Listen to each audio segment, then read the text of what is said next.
আরই ছবিতে মাঝরাতে একা ঘরে ডাকাত পড়েছে এই গানটা পেয়েছি।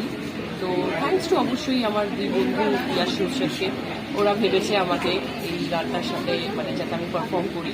আর দারুণ লেগেছে জিতের একদম বাচ্চা ডিরেক্টর, আমাদের ছবির ট্রেলারটাও অসাধারণ। তো সেই ছবির একটা পার্ট হতে পেরেছি, তো আমার ভীষণই ভালো লাগছে। আর নাচতে তো বুঝতেই মানে আমি ভীষণ ভালোবাসি, কমার্শিয়াল ছবি থেকেই আমার পথ চলা শুরু। তো অবশ্যই এতদিন পর এরকম একটা ডান্স নাম্বার পেয়েছি, আমার তো দারুণ লেগেছে। আর আশা করছি যারা আমাকে ভালোবাসে, যারা আমাকে এতদিন ধরে ভালোবেসে এসছে, তাদেরও ভালো লাগবে। ওরা প্রডিউসার পরে, আগে আমার বন্ধু।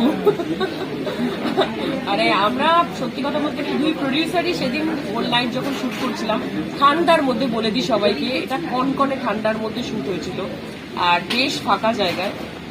যে আমরা একদিনে শুটটা শেষ করেছি, একটা রাতে আমরা পুরো গানটা শেষ করেছি। সেখানে কিন্তু আমার দুই প্রডিউসার যতই জ্যাকেট আর সোয়েটার পরে থাকুক আমার পাশে ছিল। ইভেন ডিরেক্টরের কথাও বলবো, আমরা হোল নাইট হই হই করে গানের শুটটা করেছি। আমি দেখার জন্য মানে কি বলবো, মানে ভীষণভাবে ওয়েট করছি, কারণ মানে এরকম গল্প সচরাচর ভীষণ ইমোশনাল হয়।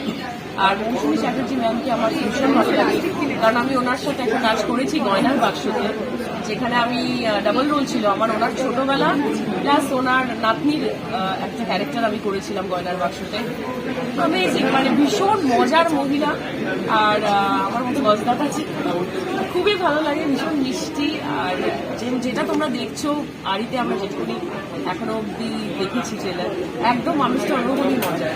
তো খুবই আমি নিজে এক্সাইটেড অ্যাজ আ ভিউয়ার, মানে আমি দর্শক হিসাবেও দেখতে চাই।